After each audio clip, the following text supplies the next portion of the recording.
पहले तो मैं बता दूं कि मैं उन अभिनेताओं में से हूं जिसने नेगेटिव कैरेक्टर्स बहुत पॉजिटिव एटीट्यूड के साथ किए हैं। लेकिन ये बात पता है ना आपको कि लोग आपसे वाकई में डरने लग गए थे। भय बिन भाव न उपजे और भय बिन होय न प्रीत, और जब हृदय से भय गया मिटी सकल रसरीत। जिसके अंदर लाखों हजारों ब्रह्मांड भेदने की महत्वाकांक्षा है, उस वो मनुष्य नंगी आंख से ना दिखाई देने वाले उस वायरस का कोई तोड़ नहीं निकाल पाया था। और जब भी कभी ऐसी आपदा आपके ऊपर आती है तो सबसे पहले आसमान में उड़ने वाला कोई भी व्यक्ति अपनी जड़ों की तरफ भागता है। अच्छे एक्टर की उपस्थिति आपके लिए कहीं ना कहीं उस मिरर के जैसी होती है कि अगर आप भले ही इंफीरियर हैं या कम अनुभवी हैं तो उसके प्रकाश से वो आपके अंधेरे को भी चमका देगा, प्रकाशित कर देगा। और जैसे जैसे हम सीखते जाते हैं वैसे वैसे हमें ये लगता जाता है कि अभी हम कुछ जानते ही नहीं।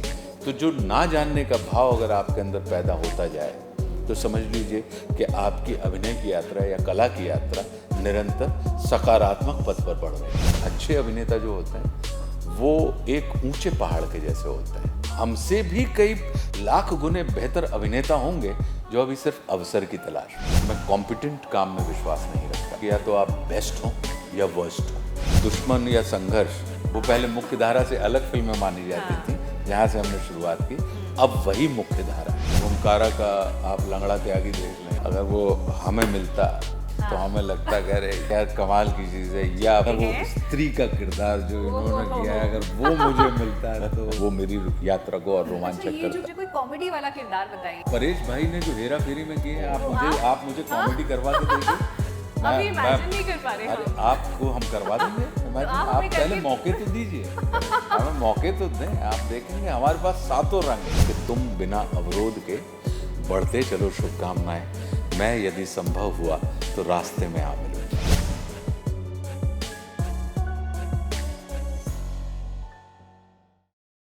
कोविड-19 महामारी का असर पूरे देश में हुआ था। लॉकडाउन में जो लोग अपने घर के अंदर बैठे हुए थे उनके लिए शायद लॉकडाउन का वक्त थोड़ा आसान रहा होगा, लेकिन सबसे बुरा इम्पैक्ट या सबसे बुरा असर मेरे ख्याल से माइग्रेंट वर्कर्स पे पड़ा था, बिकॉज उन लोगों को अपने घर वापस जाना था।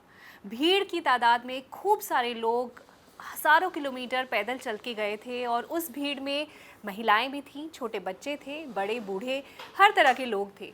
और कितनी सारी मुश्किलों का उनको सामना करना पड़ा होगा इसका अंदाज़ा हमने सिर्फ पिक्चर्स देखकर लगाया जो हमें न्यूज़पेपर्स या फिर हमें न्यूज़ टेलीविज़न पर दिखाई दी। लेकिन असली सच्चाई क्या थी माइग्रेंट वर्कर्स की, वाकई में किस तरह की मुश्किलों का उनको सामना करना पड़ा था, असली सच्चाई से रूबरू कराने फिल्म आ रही है भीड़, जो कि रिलीज़ होने जा रही है 24 मार्च को। और भीड़ से हटकर कलाकार हैं इस फिल्म में। आइए उनका स्वागत करते हैं पंजाब केसरी नवोदय टाइम्स में। आशुतोष राणा, राजकुमार राव, बहुत बहुत स्वागत है आप दोनों का पंजाब केसरी नवोदय टाइम्स में। सबसे पहले बिग थैंक यू इस तरह की फिल्म बनाने के लिए, बिकॉज हमने सिर्फ जो असली सच्चाई है उसका एक पहलू देखा था, सिर्फ पिक्चर्स देखी थी, छोटे छोटे वीडियोस देखे थे और उससे हमने अंदाज़ा लगाया था कि हाँ उनको मुश्किल हुई थी, लेकिन एक्चुअल रियलिटी क्या थी माइग्रेंट वर्कर्स की, एग्जैक्टली क्या क्या मुश्किलों का सामना करना पड़ा था, वो दिखाने के लिए, वो सच्चाई दिखाने के लिए big thank you. No, thank you so much. So kind of you. ये एक ट्रू इंसिडेंट पे बेस्ड है कहानी। मैं आप दोनों से जानना चाहती हूँ कि इसमें कितनी सच्चाई दिखाई गई है, क्या इसे वाकई में ट्रू, ऑथेंटिक, जेन्युइन रखा गया है या थोड़ी बहुत सिनेमैटिक लिबर्टीज जो लेनी पड़ती है वो ली गई हैं? नहीं, थोड़ी बहुत ऑफ कोर्स ली गई हैं। बहुत सारी चीज़ों से इंस्पायर है जी।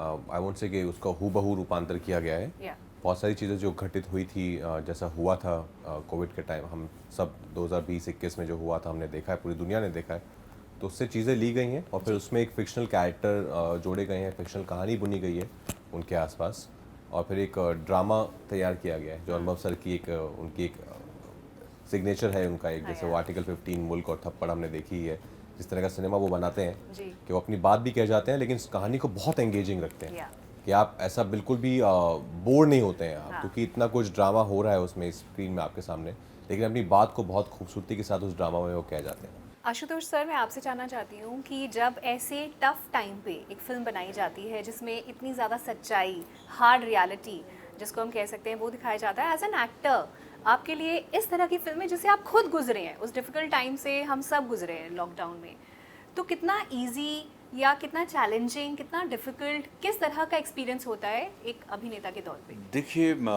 कभी भी कोई भी व्यक्ति अपने जीवन की आपदा को हाँ, याद नहीं रखना चाहता, ट्रू।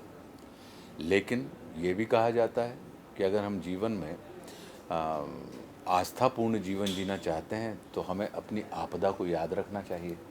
राइट। तो हमारी ये जो फिल्म है ये बस उसी दिशा की बात है कि जब हमने देखा कि एक पूरी वैश्विक स्तर पर जो एक महामारी फैली और जिसने मनुष्य को जो जहाँ था वहाँ पर उसको जोड़ के रोक के रख दिया, उस मनुष्य को जिसके अंदर लाखों हजारों ब्रह्मांड भेदने की महत्वाकांक्षाएं हैं, उस वो मनुष्य नंगी आंख से ना दिखाई देने वाले उस वायरस का कोई तोड़ नहीं निकाल पाया था। और जब भी कभी ऐसी आपदा आपके ऊपर आती है, गुजरते हैं, तो सबसे पहले आसमान में उड़ने वाला कोई भी व्यक्ति अपनी जड़ों की तरफ भागता है। तो ये आसमान से जड़ों की तरफ जाने वाली, मतलब आप अपनी आस्थाओं की तरफ लौटने वाली बात है।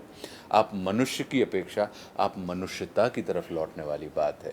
तो मुझे लगता है कि जब भी कभी ऐसे कथानक कोई आते हैं एक अभिनेता के रूप में, तो ये अपने आप में इनरिचिंग होते हैं। एक व्यक्ति के तौर पे आपको पहले से अधिक आपका दृष्टिकोण विस्तृत करते हैं। तो कठिन होता है लेकिन रोमांचक होता है।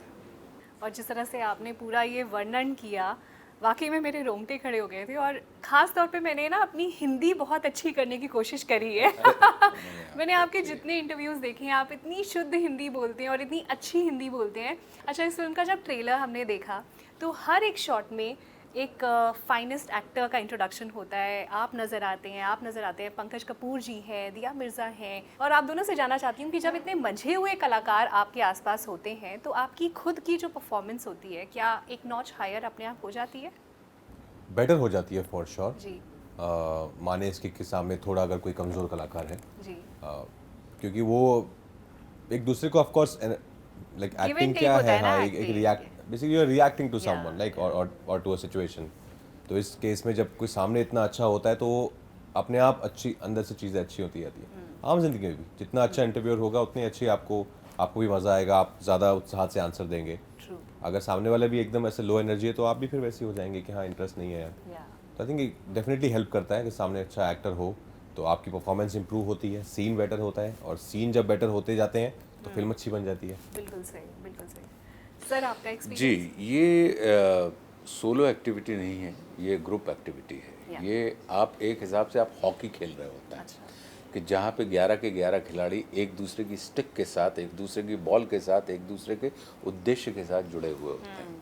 आपने बचपन में कभी ऐसा किया होगा कि जैसे मान लीजिए कि यहाँ पे हम बैठे हैं और वहाँ पे अंधेरा है और सूरज यहाँ से चमक रहा है और आप अचानक एक मिरर लेते हैं, सूर्य के प्रकाश को इस पे लेते हैं और रिफ्लेक्ट करके वहाँ पे मारते हैं तो वहाँ पे उजाला हो जाता है। तो अच्छे एक्टर की उपस्थिति आपके लिए कहीं ना कहीं उस मिरर के जैसी होती है कि अगर आप भले ही इन्फीरियर हैं या कम अनुभवी हैं तो उसके प्रकाश से वो आपके अंधेरे को भी चमका देगा, प्रकाशित कर देगा।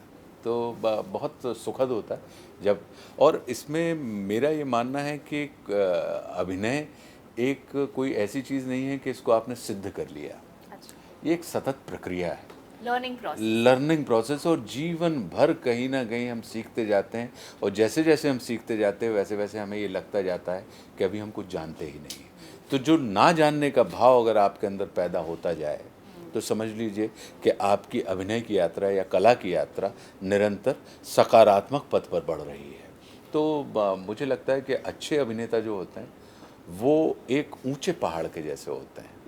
तो जब आप उनके साथ खड़े होते हैं तो आपको उस पहाड़ पे चढ़ने की इच्छा होती है, और फिर जब चढ़ने की इच्छा होती है तो फिर आपका रोमांच बढ़ता है और मार्ग की वो तमाम बाधाएं, चुनौतियां आपको पहले से अधिक परिष्कृत करती चली जाती हैं। तो मैं इसको इस दृष्टिकोण से देखता हूँ कि इनके हिस्से में बहुत अच्छे अवसर आए, मेरे हिस्से में बहुत अच्छे अवसर आए, तो हमको आपको आज पंजाब केसरी के साथ इंटरव्यू देने का अवसर मिल गया। लेकिन हमसे भी कई लाख गुने बेहतर अभिनेता होंगे जो अभी सिर्फ अवसर की तलाश में हैं, उन्हें अवसर नहीं मिले। जब उन्हें अवसर मिलेगा हम उसको ये कह सकते हैं कि वो उन्होंने कहा नहीं साहब वो बेहतर अभिनेता नहीं है। तो मैं मेरा ये मानना है कि अवसर ही होते हैं जो व्यक्ति की प्रतिभा में परिष्कार करते हैं, उसका निखार करते हैं, और अगर प्रतिभा को अवसर ना मिले तो वह प्रतिभा कुंठा में रूपांतरित हो जाती है। True true. अच्छा, आप दोनों ही ऐसे कलाकार हैं जिनकी गिनती आई थिंक उन एक्टर्स में होती है जो अपने किरदारों को जीते हैं। सिर्फ आप एक्टिंग नहीं करते, आप वाकई में उन किरदारों को जीते हैं, और तभी आप सब हमारे फाइनेस्ट एक्टर्स में से एक है। मैं जानना चाहती हूँ कि अभी जो ये फिल्म आपने करी है, इस फिल्म में आपको पर्सनल आपका कंट्रीब्यूशन कितना रहा? बिकॉज लॉकडाउन हम सब ने गो थ्रू किया है। सो एज एन एक्टर आपने कहानी में क्या कुछ और अपना भी ऐड किया, कुछ पर्सनल एक्सपीरियंसेस? हम ये फिल्म एक्चुअली कोविड टाइम्स में शूट कर रहे थे। Okay. उस समय ऐसा नहीं था कि कोविड चला गया था, तो प्रोटोकॉल्स और गाइडलाइंस दी गई थी, उनके अंडर हम लोग शूट कर रहे थे। तो बहुत ही फ्रेश था, जहन में बहुत ताज़ा थी वो चीज़। अभी भी कि कोविड है आसपास, ऐसा नहीं कि चला गया है। लेकिन पर्सनल चीज़ें, क्योंकि एक फिक्शनल कहानी, जैसे मैंने कहा, एक सच्ची घटना को लेकर उस पर एक फिक्शनल दुनिया बनाई गई है। तो सर ने राइटिंग में ऑलरेडी इतना टाइम और एनर्जी इन्वेस्ट किया है कि सब कुछ उस कहानी में था, सब कुछ उस स्क्रिप्ट में ऑलरेडी था। तो उसमें हमारा पर्सनल कुछ लाने की ज़रूरत थी नहीं, क्योंकि इतनी खूबसूरती से लिखा हुआ था सब कुछ। तो एज इट इज़ अगर उसको हम ईमानदारी से उतना भी कर दें तो एक अच्छी फिल्म आ जाएगी हमारे सामने, और वही हमने किया। आई थिंक सर की राइटिंग जो है वो बहुत ही सराहनीय है। अभी जो हमारी स्क्रीनिंग हुई उसमें भी बहुत लोग जो है राइटिंग की, डायलॉग राइटिंग की बहुत बात कर रहे हैं। कि एक से एक संवाद हैं जो दिल को छू जाते हैं, जब बाहर निकलते हो तो याद रहते हैं। मैं जानना चाहती हूँ, कोई खास तैयारी करनी पड़ी इसके लिए क्या आपको, इस किरदारों को निभाने के लिए? आपका जो किरदार है इस फिल्म में और आपका जो किरदार है, any special preparation that you? नहीं, of course you meet your director time and again and you have those discussions with them, with your directors, कि आप कैसे देख रहे हैं। बिकॉज बहुत ज़रूरी है कि सब एक ही पेज पर हों। फिल्म की जो लैंग्वेज है वो सबका वेव लेंथ सेम होना चाहिए, एनर्जी सेम होनी चाहिए। तो उसके लिए डिस्कशन होता है आपको डायरेक्टर से। लेकिन क्योंकि पुलिस वाले का, मैंने पुलिस ऑफिसर का पार्ट पहले भी किया है, तो वो जो टेक्निकल एक नॉलेज है कि किस रैंक ऑफिसर है और इसके क्या क्या होते हैं, क्या एजुकेशन चाहिए होती है, कैसे ऑफिसर बना होगा, एक आपका क्या बैकग्राउंड है, कहाँ से आ रहे हैं, तो वो सब आपकी एक पर्सनल एक होमवर्क है जो आप चुपचाप अपने कमरे में किसी को बिना बताए वो आपका करते और हैं। आप दोनों का एक्सपीरियंस कैसा था अनुभव सर के साथ काम करना इस फिल्म बहुत ही मज़ेदार। कमाल के डायरेक्टर हैं तो हम सभी जानते हैं, ब्रिलियंट डायरेक्टर हैं, लेकिन एक बहुत अच्छे मित्र मिल गए, बहुत अच्छे एक दोस्त मिल गए मुझे इस फिल्म से, और ताउम्र वो मेरे दोस्त रहेंगे। वो ऐसे वाले दोस्त हैं कि आप कि हर दूसरे तीसरे दिन हम फ़ोन करके कि आप कहाँ हैं, घर पे? अच्छा ठीक है, हमारे ऐसे ही मैं और पत्र लिखा बिना किसी काम के कि बैठ के चाय पियेंगे, ऐसी बातें करेंगे यहाँ वहाँ की। तो वैसी वाली दोस्ती एक हो गई है, क्योंकि उनका सेट भी इतना अलाइव रहता है ना, इतना खुश रखते हैं वो सबको सेट पे, कोई हायरार्की नहीं है। सबका ध्यान रखा जाता है, सबको अच्छे से खाना खिलाया जाता है। पैकअप के बाद भी लोग बैठे रहते हैं। अच्छा। कि बहुत मज़ा आ रहा है यार, एक बैठक हो गई है, मंडली हो गई है, गाना गाया जा रहा है, चाट मंगाई जा रही है, पतंगे उड़ाई जा रही हैं। बिकॉज़ बहुत सीरियस फिल्म है, तो कहीं Correct. ऐसा तो नहीं था कि माहौल भी बहुत सीरियस था? आई एम श्योर नहीं, आई थिंक लगता है इसलिए वो करते हैं कि शायद इतना हैवी हम लोग हैवी ड्यूटी सामान बना रहे हैं, तो ज़रूरी है कि उसके बाहर निकल के सब लोग थोड़ा सा कूल डाउन हो। सर, आपके लिए तो काफ़ी लिस्ट थी सवालों की, पर उसको थोड़ा छोटा किया है बिकॉज हमारे पास टाइम थोड़ा लिमिटेड रहता है। आपने जितने भी किरदार किए हैं उसमें जो नेगेटिव कैरेक्टर्स हैं आपके, वो खास तौर पे बड़े पॉपुलर रहे हैं, उससे आपको काफ़ी शोहरत मिली है ना? लोगों ने काफ़ी पसंद किया, डरते हैं लोग आपसे उन किरदारों की वजह से। ये भी कहना गलत नहीं होगा। आपको पर्सनली किस तरह के किरदार पसंद हैं? You enjoy doing negative roles more? देखिए, सबसे पहले तो मैं बता दूं कि मैं उन अभिनेताओं में से हूं जिसने नेगेटिव कैरेक्टर्स बहुत पॉजिटिव एटीट्यूड के साथ किए हैं। तो इसलिए उनको एप्रिशिएट किया गया। लेकिन ये बात पता है ना आपको कि लोग आपसे वाकई में डरने लगे थे, तो मैं उसमें भी विश्वास रखता हूं कि भय भिन्न भाव न उपजे और भय भिन्न होए न प्रीत, और जब हृदय से भय गया मिटी सकल रसरीत। तो भय जो है वो भाव की उत्पत्ति का एक बहुत बड़ा साधन है, और इसका प्रमाण अगर आप देखेंगे तो अभी जिस महामारी से हम गुजरे हैं, तो हमें किस चीज़ ने झकझोरा था? भय ने, मृत्यु के भय ने, जीवन खो देने के भय ने, और उसी भय ने हमारे समस्त भावों का सृजन किया, जो कि आप भीड़ में देखेंगे। ये भीड़ में आपको देखने के लिए मिलेंगे भिन्न भिन्न किरदारों के माध्यम से। मुझे जो व्यक्तिगत रूप से किरदार पसंद आते हैं वो कभी भी ब्लैक एंड वाइट नहीं आते हैं। मेरा ये मानना होता है कि वो एक जो जैसे रस्सी पे नट चलते हैं ना, आपने देखा होगा कि बांस लेके चलते हैं, तो मुझे ऐसे जब कैरेक्टर करता हूँ तो मुझे रस्सी पे चलने का की इच्छा होती है कि वो बैलेंस बना के कि अगर इस तरफ गए तो आप धड़ाम से गिरें। मैं व्यक्तिगत रूप से मेरा ये मानना है कि मैं कॉम्पिटेंट काम में विश्वास नहीं रखता। मेरा मानना है कि या तो आप बेस्ट हों या वर्स्ट हों, अच्छा, बीच की रास्ता आपके पास नहीं होना चाहिए। या तो लोगों की आपको आशीर्वाद मिले, तालियां मिले, या लोगों का आपको धिक्कार मिले कि बहुत बकवास काम तुमने किया है। बीच में जो कॉम्पिटेंसी होती है वो आपकी ग्रोथ को रोक देती है।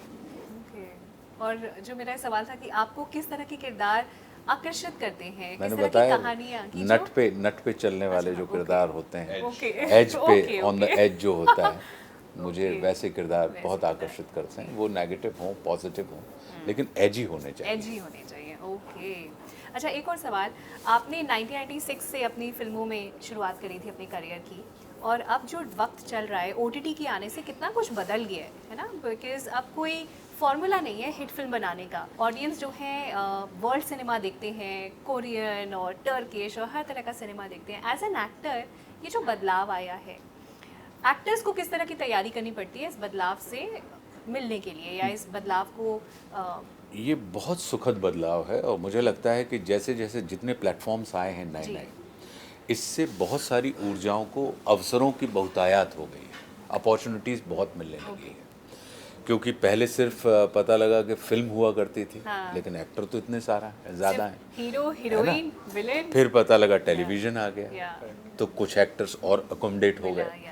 फिर उसके बाद अब ये जो OTT आया है, इससे और एक प्लेटफॉर्म आने से बहुत सारे लोगों को कई सारी चीज़ें करने का अवसर मिला है। तो मेरा ये मानना है, अब रही बात मेरी, तो जो फिल्म हमने दुश्मन या संघर्ष जो उस समय ऑफ बीट मानी जाती थी, जहाँ से हमने शुरुआत की, ये हम जैसे एक्टर्स के लिए ब्लेसिंग इन डिस्गाइज है कि अब वो इन बीट है।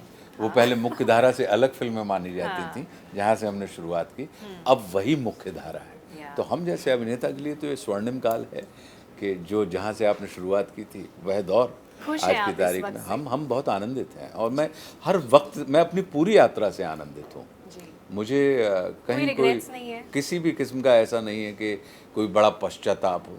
हाँ, जब कभी कोई किसी एक्टर को, अगर राजकुमार ने कोई अच्छा किरदार किया, तो एक अंदर ये इच्छा होती कि यार अद्भुत काम कर गए, लेकिन यार ये मुझे भी मिलना चाहिए था।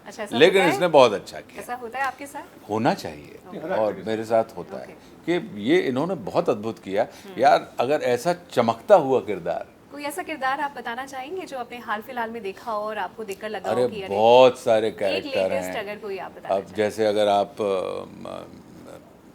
ओमकारा का आप लंगड़ा त्यागी देख लें, अगर वो हमें मिलता तो हमें लगता कि अरे यार कमाल की है ना, कि यार कमाल की चीज़ है। या मान लीजिए जो सैफ ने ही उसमें जो तानाजी में जो कैरेक्टर, उन्होंने अद्भुत काम किया है। सारे काम उन्होंने अद्भुत किए हैं, लेकिन मुझे लगता है कि वो किरदार अगर मुझे मेरे हिस्से में आता तो मैं बहुत ब्रिलियंट करता। एक हमारे बाजू में एक बड़ा, इस देश का बड़ा नामचीन अभिनेता है जो बैठा हुआ है और स्टार है। देख तो अगर वो स्त्री का किरदार जो इन्होंने किया है, अगर वो मुझे मिलता है तो मुझे लगता है कि वो मेरी यात्रा को और रोमांचक। अच्छा, ये जो किरदारों के नाम लिए ना थोड़े सीरियस थे, अब मुझे कोई कॉमेडी वाला किरदार बताइए। कोई स्त्री ऐसा कहाँ सीरियस? आप परेश भाई ने जो हेरा फेरी में किए हैं, आप मुझे कॉमेडी करवा के देखिए। अभी इमेजिन नहीं कर पा रहे हम। आपको हम करवा देंगे इमेजिन। आप पहले मौके तो दीजिए, हमें मौके तो दें, आप देखेंगे हमारे पास सातों रंग हैं। जितने भी डायरेक्टर प्रोड्यूसर सुन रहे हैं, आशुतोष राणा जी इस तरह का किरदार करने के लिए तैयार हैं, आप फटाफट अपनी स्क्रिप्ट लेके आ जाइए इनके पास। बस भगवान आपकी बात सुन लें। तो बस यही है। राज, आप कुछ फिल्मों के नाम लेना चाहेंगे जो हाल फिलहाल में आपने कैरेक्टर्स देखे, जो आपको लगा कि शायद आप उसमें होने चाहिए थे, या आप होते नहीं, तो आप उसमें होने चाहिए थे नहीं होता है। एक बहुत खुशी होती है। जी जी। आई थिंक जिसने किया, ऑफ कोर्स वो तो जो आपने अप्रिशिएट क्योंकि किया हो, इतना अच्छा किया, तभी आपको लगता है कि यार ये कितना अच्छा कैरेक्टर किया है। तो ऐसे बहुत सारे हैं अभी हाल फिलहाल में क्योंकि ऑस्कर्स अभी गए हैं तो ऑस्कर्स की बहुत लंबी एक लिस्ट है जिन जी। फिल्म्स मैं देख रहा हूँ। जैसे बेनिशीज ऑफ इनिशरिन में जो काम किया है कॉलिन फैरल ने, बहुत अच्छा काम किया है। या फिर अभी मनोज सर गुलमोहर में, गुलमोहर, यस। मतलब कितना खूबसूरत काम किया है। जी, जी। अरण्यक देखा मैंने, सर ने कितना अच्छा काम किया है उसमें। बहुत सारे किरदार हैं। Yes. Thank you so much Punjab you. Kesari Navodaya times पे बात करने के बहुत लिए। बहुत हमें बहुत अच्छा लगा आप दोनों से बात करके and wish you all the very best for भीड़। जाते जाते मैं चाहती हूँ कि आप पंजाब केसरी नवोदय टाइम्स के दर्शकों के लिए एक कविता सुना दीजिए 4 पंक्तियों की। मेरा नाम भी कविता है तो मैंने बात है। सोचा बनता है आपसे रिक्वेस्ट करना। मैं 2 पंक्ति की सुनाता हूँ, चलिए 2 पंक्ति की। क्योंकि शुभकामनाएं आपने दी हैं तो इसके लिए धन्यवाद सहित मैं सुनाता हूँ कि तुम बिना अवरोध के बढ़ते चलो शुभकामनाएं, मैं यदि संभव हुआ तो रास्ते में आ मिलूंगा। क्या बात है। बहुत बढ़िया, thank you so much. Thank you, बहुत बहुत कविता। शुक्रिया, धन्यवाद पंजाब केसरी नवोदय टाइम्स पर आने के लिए। Thank you. धन्यवाद।